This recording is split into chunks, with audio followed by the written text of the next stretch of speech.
sommes vendredi 4 janvier 2019. Meilleurs vœux aux auditeurs de la radio Plus FM. Voici les grandes articulations de ce journal. Le président de la République du Burundi, Pierre Nkurunziza, lance un appel pressant aux réfugiés burundais dans différents pays pour regagner leur pays d'origine. Encore sans vie, d'un jeune réfugié burundais a été trouvé dans le camp de Nakivale en Ouganda ce mercredi 2 janvier 2019. Entre 100 et 130 réfugiés burundais vont bénéficier d'une aide de fourniture scolaire via la fondation Joseph Nichilimbere. Dans quelques instants, le développement de cette Bonjour, ce journal vous est présenté par Madeleine Gendakumana. Alexandre Bizoza assure la mise en onde. Commençons ce journal par diverses informations qui nous viennent dans différents coins du monde et dans différents coins de la sous-région.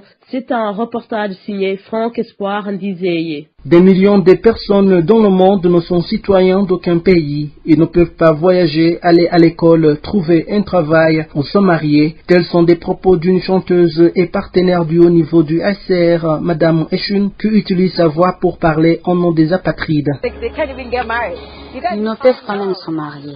Vous ne pouvez pas même pas trouver l'amour, car vous êtes apatride. Parce que si vous êtes apatride, votre enfant deviendra apatride. Et vous ne voudrez pas même un petit bébé dans cette position. Il existe, mais il n'existe pas.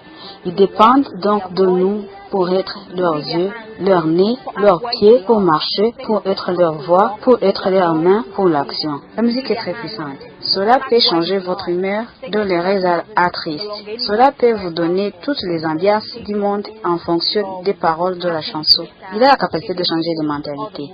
Pour que nous puissions tous ensemble faire en sorte que les apatrides reçoivent l'aide dont ils ont besoin. So that we all together. Elle espère que sa chanson à succès dont le titre I Belong aidera à sensibiliser la population mondiale à soutenir les exilés et les apatrides.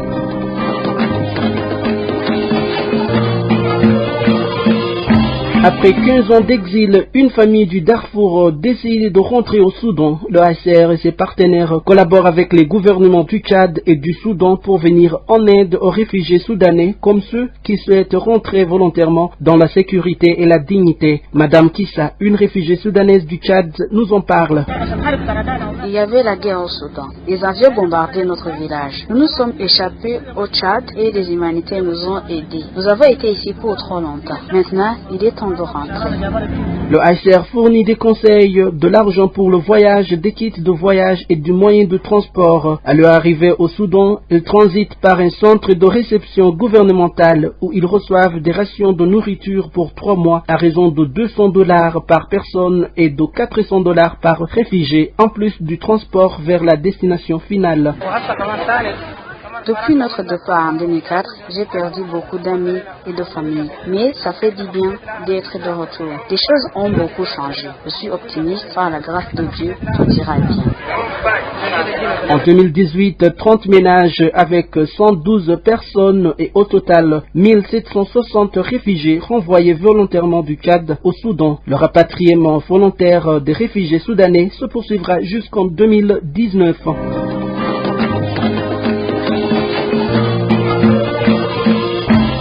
Nous sommes dans le camp de réfugiés de Kutupalong en Bangladesh. Cette grand-mère Rohingya, Madame Gulbahal, courageuse, a une grande responsabilité. Elle s'occupe seule de ses 2 petites filles. J'étais assise avec l'aînée de mes petites filles dans les bras. Ensuite, nous avons couru vers une colline puis une autre. Nous sommes en vie car nous sommes venus ici avec un batelier. Si nous n'étions pas venus ici, nous aurions pu mourir. Nous ne pouvions même pas parler.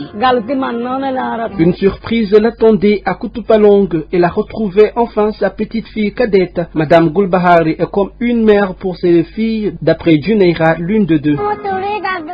Une fois réveillés, nous lavons les dents et le visage. Ensuite, nous mettons notre foulard, prenons notre Coran et allons à la madrasa. Puis, nous rentrons à la maison et nous mangeons direct.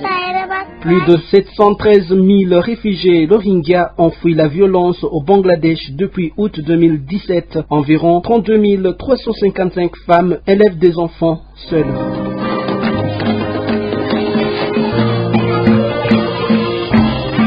Des années de combat dans la province du Tanganyika en République démocratique du Congo ont provoqué le déplacement de centaines de milliers de personnes confrontées à l'extrême pauvreté. Des centaines de familles obligent leurs enfants à se marier jeunes. Un exemple du couple de Boniface et Anuerite qui se sont mariés pour survivre. La vie m'a volé mon enfance. Je ne devais pas être marié à mon âge. Je fais les moissons. Nous vendons la paille et économisons ensemble. On se vit comme ça. J'ai l'impression d'être un adulte maintenant. J'ai une épouse. Je dois subvenir à nos besoins. Je ne peux plus être un enfant insouciant qui s'amuse. Je ne pense plus qu'à trouver de l'argent. On marie rapidement les enfants déplacés de la province du Tanganyika en République démocratique du Congo pour qu'ils échappent, d'après Anuarite, ma mère déplacée congolaise, mariée à l'âge de 16 ans. Nous sommes tristes, car nos vies seraient différentes si on ne nous avait pas forcés à nous marier. La vie ici est une épreuve, surtout pour trouver à manger. L'école me manque. J'aurais voulu être institutrice. Je suis contre les mariages précoces. Je ferai tout ce que je peux pour que mes enfants n'aient pas à subir ça. Les déplacés du Tanganyika ont tout perdu quand ils ont fui, mais les enfants sont particulièrement touchés. Il serait urgent d'agir pour faire cesser ces souffrances et protéger ceux qui en ont besoin.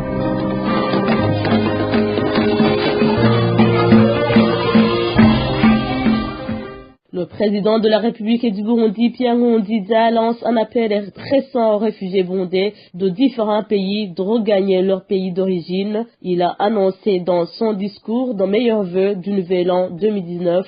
Le point avec Aline Nilele.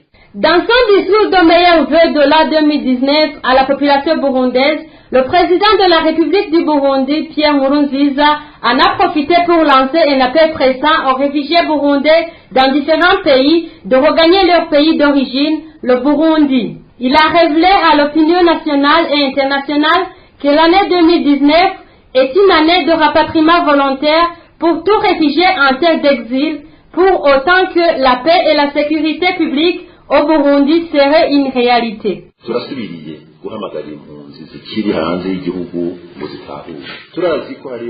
Nous souhaitons que tout Burundais réfugié en pays d'exil qui souhaite se rapatrier puisse s'exécuter cette année 2019 qui commence. Et comme c'est devenu de coutume, nous les accueillerons avec honneur. Cette année 2019 est baptisée l'année de rapatriement. La paix et la sécurité au Burundi deviennent une réalité. Nous profitons de cette occasion pour lancer un appel pressant aux pays d'accueil et au HCR d'observer le rapatriement facilité. Nous remercions les pays qui l'ont déjà fait.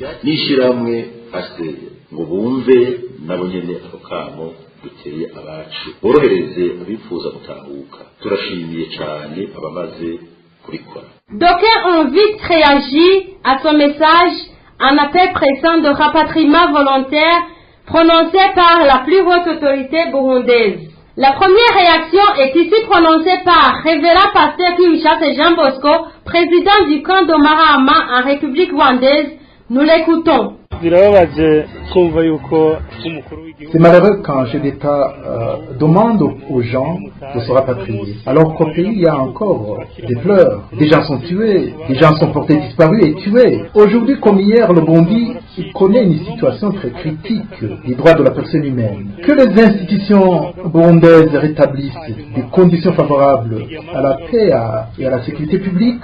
Après, on observera l'évolution de la situation. Pour après, que les institutions burundaises rétablissent des conditions favorables à la paix et à la sécurité publique. Après, on observera l'évolution de la situation pour enfin prendre une décision. Une autre réaction nous vient de Thierry, président du camp de réfugiés en République ougandaise.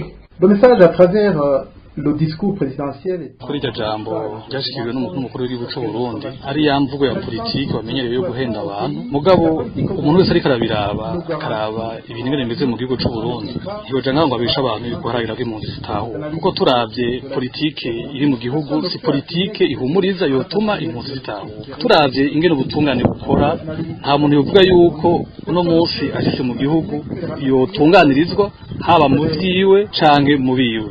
Turavye ingene agateka kazina muntu kifashe mu gihugu c'u Burundi, aho atamusi wijana tumvise abantu bapfuye bishwe, nta muntu yoza ngaho bavuge ngo harageze yuko impunzi zitahuka mu gihugu c'u Burundi. Encore temps de se rapatrier au Burundi. Une troisième vive réaction nous vient de l'ex-président du camp de réfugiés de Rusenda en République démocratique du Congo. En vérité, se rapatrier pour un réfugié n'est pas en soi une mauvaise chose, du moment qu'il est question de rentrer dans son pays natal. Mais alors, il y a beaucoup de choses qu'on considère comme une priorité pour notre propre sécurité. Aucune de ces choses qu'on pose en conditionnalité n'est pour le moment respectée. En plus de cette situation critique, des miracles se sont produits ces derniers jours où le message prophétique en prière de la première dame révèle l'hécatombe. L'hécatombe produite par quelques membres du système gouvernemental burundais. Une pure contradiction qui nous fait de plus en plus peur, qu'il accepte le dialogue sociopolitique avec l'opposition burundaise, afin que nous puissions recouvrer la paix.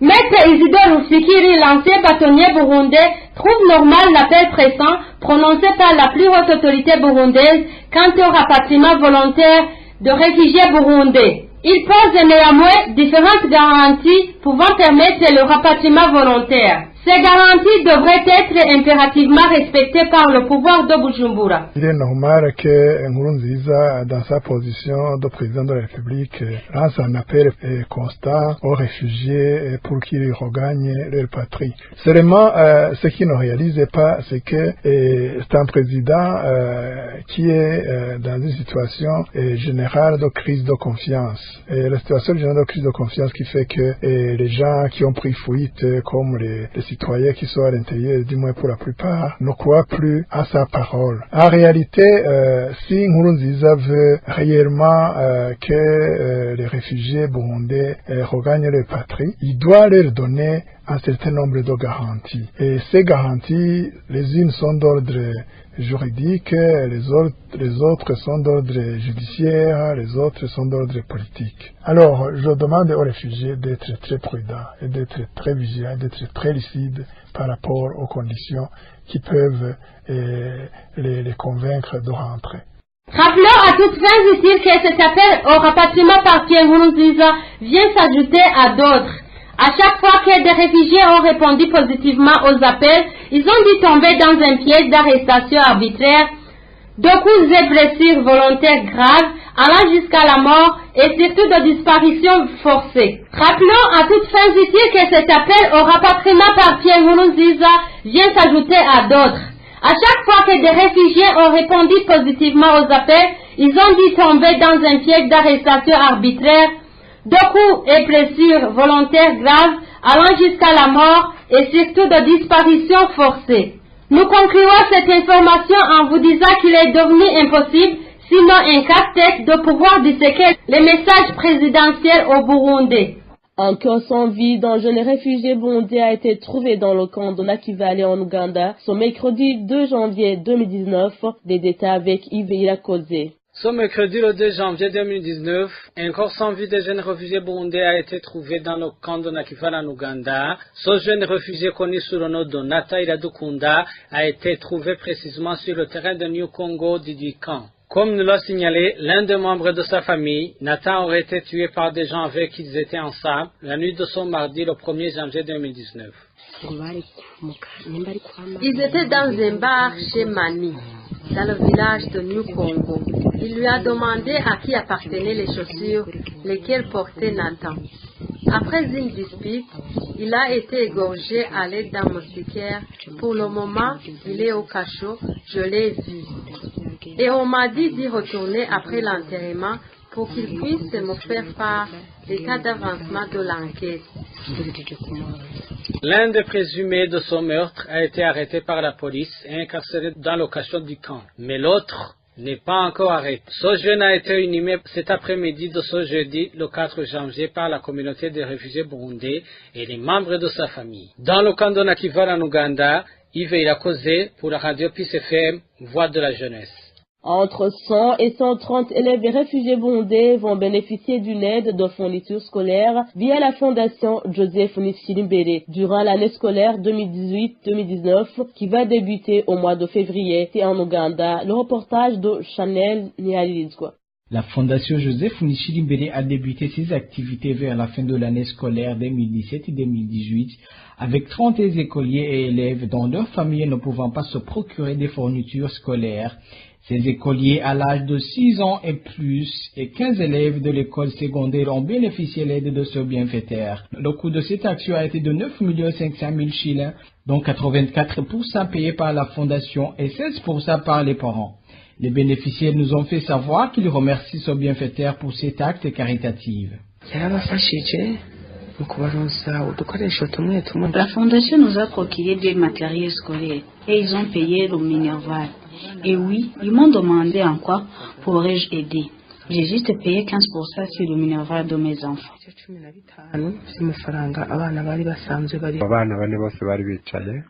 Je n'avais plus les moyens de payer le Minerval de mes 4 enfants. Il les a pris en charge. C'est lui qui était à l'école secondaire et les 3 de l'école primaire. Nous lui remercions pour son cœur caritatif. C'est une action vraiment louable. Cette nouvelle année scolaire 2018-2019 qui va débuter au mois de février, la Fondation Joseph Nishirimbere prévoit aider 100 à 130 élèves et écoliers se trouvant dans la ville de Kampala et descendant du camp de réfugiés de Nakivale. 3 mois s'écoulent jour pour jour. Des réfugiés burundais au camp de Nyarugusu en République tanzanienne jouissent de leur droit d'aller et de venir, leur droit de mouvementer suite à des mesures de relaxation. Cela facilitera le trafic des biens et des personnes, mais hélas, pour autant que la sécurité reste primordiale, l'autorité ayant la gestion des réfugiés au même camp, Nyarugusu a dû prendre ce jeudi une mesure de révision de la première. Cette dernière mesure autorise seulement le trafic de biens à vélo et non celui des personnes, et cela pour plus de sécurité publique. Cette mesure est prise consécutivement à une situation d'irrégularité de gens utilisant les vélos comme moyen de déplacement. Nous y reviendrons dans nos éditions ultérieures. Les jeunes burundais réfugiés au camp de Mahama en République démocratique du Congo rencontrent pas mal de problèmes dans leur vie. Beaucoup d'entre eux vivent isolement, ce qui indique leur épanouissement, mais ces jeunes essaient de surmonter tous ces problèmes. Malgré tout, ils profitent de l'occasion de pouvoir étudier grâce aux organisations qui leur paient du Minerval afin de préparer un bon avenir. Des détails avec John Dikouman. Cette jeunesse du camp des réfugiés de Mahama en République rwandaise essaie de vivre dans des conditions de vie qui sont tellement difficiles. La descente effectuée par la radio Peace FM au camp de Mahama a permis de constater cette situation pour ces jeunes réfugiés. Certains parmi eux vivent une vie de solitude ou sont devenus chefs de famille composés d'autres enfants. Au micro de notre confrère Emmanuel Nkunzimana, Fiston Ndayishimiye, un de ces jeunes, nous relate la vie de camp qu'ils endurent. Notre occupation ici, dans le cas de Mahama, comme jeunes, beaucoup d'entre nous sommes étudiants. Et en étudiant aussi, quelques problèmes que nous rencontrons, et premièrement, aux jeunes qui sont venus seuls, et deuxièmement aussi, il y a les jeunes filles aussi, qui rencontrent des problèmes, il peut être pour cause de la vie, ils peuvent être trompés facilement et abandonner les écoles qui tombent enceintes pour cause de la vie. Ils ont été trompés par des petites choses. Et il y a aussi des jeunes, pour cause de la mauvaise vie, ils décident d'abandonner l'école et commencer à apprendre des choses qui ne sont pas importantes, je peux dire. Fiston Ndayishimiye a déclaré néanmoins à la radio Peace FM qu'il reste en collaboration avec des institutions locales de secours en cas de difficulté. Et je peux aller à l'école et parce que je suis venu seul, en retournant, en venant de l'école, plusieurs fois tu peux venir de l'école et trouver ta maison qui a été volée parce que tu es seul, tu n'as pas de famille et dans ces cas, ce qu'on fait, c'est on s'adresse aux gens qui peuvent nous aider. Nous avons comme Save the Children qui aide les gens étudiants ou ADRA qui aident les gens qui ont rencontré des cas pareils. La crise sociopolitique de 2015 a fait que les enfants soient séparés de leur famille et cela est comme une tache d'huile sur l'éducation au cas de Mahama. Certains jeunes se livrent à la prostitution, à la prise de boissons prohibées, aux drogues et aux autres mauvaises pratiques. En vue d'une bonne préparation d'un avenir promettant, Fiston de Chimier en a profité pour prodiguer conseil à la jeunesse de s'investir beaucoup plus dans l'éducation. Pour leur conseiller, il y a plusieurs opportunités ici dans le camp. Premièrement, je peux dire l'école, malgré plusieurs problèmes, mais à l'école, on ne paie pas les minervales, l'école est là, étudier c'est gratuit. Ils peuvent profiter de cette occasion pour étudier parce que c'est très important pour leur futur. Ils peuvent être patients et savoir comment surmonter les problèmes. Je peux leur conseiller d'étudier surtout. Concluons cette information en vous disant que des institutions en charge de l'éducation et la formation professionnelle pour cette jeunesse sont disponibles dans ce camp de Mahama. L'une des plus actives et opérationnelles est la maison Shalom de Marguerite Baranghitse. Comme cela est devenu une habitude, le début de l'année civile au Rwanda coïncide avec la rentrée scolaire. Cette situation préoccupe les réfugiés burundais qui ont des enfants qui doivent reprendre le chemin de l'école au moment où ils croupissent dans une misère sans nom. Le point avec Janine Nijimbere. Au Rwanda, le mois de janvier correspond à la fin des grandes vacances et annonce le début d'une année scolaire. Au moment où il ne reste qu'une semaine avant la rentrée scolaire, les réfugiés burundais parents d'élèves ne savent plus quoi faire. Pour la plupart, ils vivent dans la désolation totale. Ils ne peuvent pas subvenir aux besoins de première nécessité comme le minerval, l'achat du matériel scolaire et autres. La rentrée scolaire des enfants approche. Nous, les réfugiés parents d'élèves, nous ne savons pas comment on va faire. Franchement, c'est vraiment impossible pour nous. Quand l'année scolaire commence, nous sommes vraiment inquiets. Maintenant, on est là. On ne sait pas comment on va faire. Jadis, l'ADRA a octroyé l'aide des cahiers. Là, c'est à payer le minerval pour une année seulement. Mais maintenant, il a arrêté de payer. Qu'il ait pitié de nous et qu'il nous donne des cahiers et du minerval pour nos enfants. Sinon, ils vont rester à la maison. Ce n'est pas vraiment facile, à moins que Dieu voit ce qu'il faut faire. Un des parents affirme qu'il est impossible de couvrir tous les besoins avec un peu de moyens, surtout quand on a plusieurs enfants à prendre en charge, comme c'est le cas pour la majorité des réfugiés burundais. Moi, par exemple, j'ai 5 enfants qui doivent aller à l'école cette année. Jusqu'à cette heure, je ne vois pas où je pourrais trouver des cahiers et aussi il y en a qui sont restés à la maison. Je demande à Serre, en collaboration avec l'ADRA, de nous venir en aide pour que nos enfants aillent à l'école. Sinon, ce n'est pas facile. Il y en a même des enfants qui ont complètement abandonné l'école suite au manque de moyens. Je demande à Serre et à l'ADRA de nous venir en aide pour que nos enfants étudient parce que nos enfants c'est notre famille. Les problèmes de ce genre se sont manifestés à la fin de l'année 2016 quand l'organisation internationale ADRA s'est désistée à octroyer l'aide destinée aux réfugiés burundais des écoles primaires et secondaires des villes du Rwanda. Les réfugiés burundais du camp de Lusenda en République démocratique du Congo ont célébré les fêtes de Noël et du Nouvel An 2019 en toute sécurité. Ces réfugiés disaient être dans une pauvreté extrême, mais ont dû le faire par leur volonté et par gaieté. Des détails avec Claudine Ndaïchimier. Le 1er janvier, c'est la fête du Nouvel An. Les réfugiés du camp de Lusenda ont fêté comme tant d'autres et en toute sécurité. La radio PCFM a tendu le micro aux réfugiés pour s'exprimer. Les hommes, les femmes et les enfants étaient bien habillés malgré certaines dames qui se plaignaient contre les tailleurs, qui n'ont pas fait leurs travaux comme convenu. Une dame rencontrée dans un atelier de couture dit qu'elle ne va pas porter sa nouvelle pagne car la fête va prendre fin dans quelques heures. J'ai amené ma pagne chez le tailleur. Je croyais que je le porterais pendant la fête et quand je suis venue la récupérer, j'ai trouvé beaucoup de clients et j'étais prêt à la porter, mais je l'ai eu le soir alors que la fête est déjà terminée.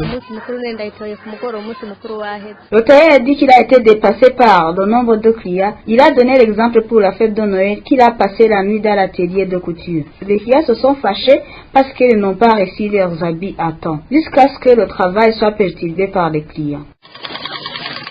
Les clients étaient nombreux, de façon que j'ai manqué qui rendre service ou qui laisser, parce qu'ils étaient nombreux. La radio PIS-FM s'est rendue au bistrot d'Ika. Il y avait de la musique et beaucoup de monde. Un des parmi les présents s'exprime au micro et dit que la fête s'est bien déroulée en général, même si les réfugiés avaient peur des élections dans le pays. Tout a été bien fait, les enfants et les parents étaient dans la joie. Franchement, on a célébré la fête du Nouvel An, car avec les moyens que nous avions essayé de rendre heureux nos enfants ainsi que la famille. Nous l'avons bien célébré, même si nous avions peur de cette période électorale, mais tout a été en ordre et ça s'est bien passé.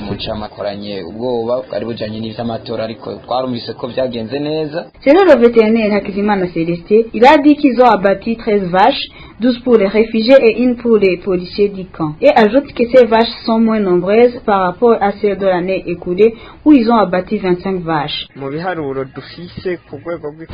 statistiques que nous avons dans 2 jours ici au camp, 13 vaches ont été abattues, y compris celles des policiers. Ces 13 vaches, ce n'est pas du tout nombreux comme ça a été l'année passée. Parce que l'année passée, les réfugiés n'étaient pas pauvres comme ils le sont cette année-ci.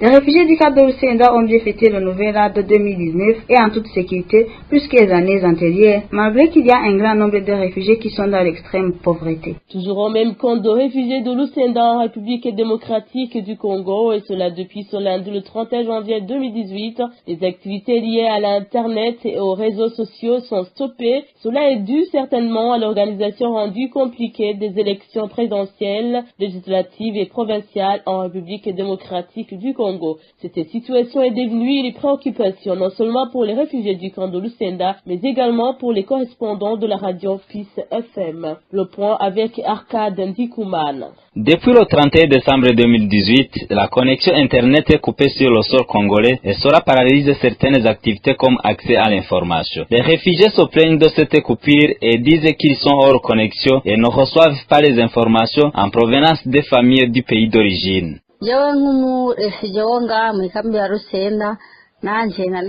Comme réfugié d'ici au Congo, j'ai un souci pour cette interruption d'Internet parce que ça nous aidait à communiquer avec des amis de chez nous. Et aussi, le réseau téléphonique ne va plus du tout bien pour certains téléphones. On demanderait que cela soit vite réglé car ça nous perturbe beaucoup. Nous ne recevons plus l'actualité du jour et même si un enfant tombe malade, on ne pourra pas appeler pour en aide.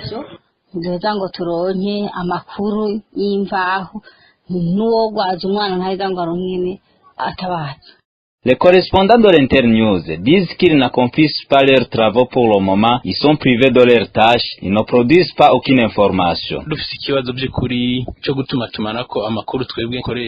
Nous avons un vrai obstacle de communication, nous qui utilisons la connexion Internet. On n'arrive plus à transmettre le message à la destination. On nous demande de leur passer les éléments, mais on n'y arrive pas alors que nous les avons. Signalons que depuis lundi, ceux qui utilisent le réseau du Congo n'ont pas accès à l'Internet. Arcade Ndikouman depuis le camp de Lucenda pour la radio PIS-FM. Et ce jeudi 3 janvier 2019, dans le camp de Mahama, situé dans le district de Kirehe, en République rwandaise, les jeunes réfugiés burundais étaient comblés d'une immense joie du fait que la maison Shalom était en train de fêter pour eux les jours de Noël du Nouvel An. Emmanuel Hunziza pour les détails. Il faisait une ambiance de joie dans ce cas due à la fête de Noël et de Nouvel An préparée par la maison Shalom pour tous les jeunes du camp des réfugiés de Mahama. C'est aussi une occasion unique de la remise de certificats pour les jeunes gens réfugiés qui ont reçu une formation dans différents métiers dispensés par cette même maison Shalom. L'une d'entre eux remercie cordialement la maison Shalom en ces termes. Aide-moi à remercier la famille de la maison Shalom. C'est une famille qui nous a tirés de la détresse et nous faisons actuellement les travaux de développement comme vous le remarquez vous-même. Tout ça, c'est la maison Shalom.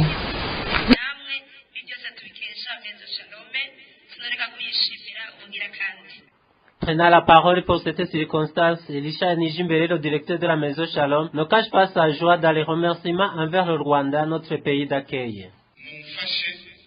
Remercions tous les Rwandais et leur gouvernement pour autant qu'ils nous ont accueillis avec délicatesse. J'ajoute que le Rwanda est au top, un exemple pour plus de patience, plus d'unité et de personnalité. Le Rwanda est un pays qui a une histoire trop chargée, mais qui renaît de ses cendres. Il devient de plus en plus un exemple. Pourquoi le Burundi n'en prend pas comme exemple. Il a aussi lancé un appel conseiller à ceux qui étaient là. Celui que tu accueilleras avec dignité et valeur, dans son subconscient, il marque une situation que personne n'est prête à oublier. Je vois en vous de futurs plus que les Mandela, le prince Louis Rwagasore, Patrice Lumumba et autres, qui sont en train de grandir. Dans son mot de circonstance, la représentante du HCL en district de Kilehe exhorte ses remerciements au gouvernement rwandais et à la maison Shalom. L'OACR remercie vivement le gouvernement rwandais parce qu'il a reçu ses frères et sœurs burundais. Nous sommes contents de vous recevoir ici au cas de Mahama, que nous n'appelons pas cas de réfugiés mais une vie. L'objectif de l'OACR est que ces enfants doivent étudier et avoir l'intelligence. L'OACR lance un appel à tous les réfugiés, enfants et parents, de prendre part à cette chance. Nous appelons à tous les partenaires comme la Maison Shalom de continuer à nous aider dans nos projets. Le gouvernement rwandais, par sa représentante, n'a pas oublié de remercier la Maison Shalom dans ses faits et conseille aux réfugiés, surtout aux jeunes. Autorité de la Maison Shalom continue sur ce chemin. Vous savez pourquoi? Aucun autre camp du Rwanda ou aucun autre qui a existé où on voyait quelqu'un a réussi celui qui venait de lui souhaiter Noël. C'est la chance que Dieu nous a donnée. Les enfants en train d'être aidés, qu'ils aillent à l'école, que les parents le sachent, la Maison Shalom et les amis de la Maison Shalom. Cette journée de plus rare pour les réfugiés a vu la participation de nombreuses personnes, celles de provenance de Kigali, d'autres dans les villes du Rwanda et celles d'outre-mer comme le Canada, la France, la Belgique et autres. Merci chers auditeurs de nous avoir prêté oreille attentive. Merci à Alexandre Bizoza qui a assuré la mise en onde. Le prochain rendez-vous est fixé pour la semaine prochaine. Au revoir.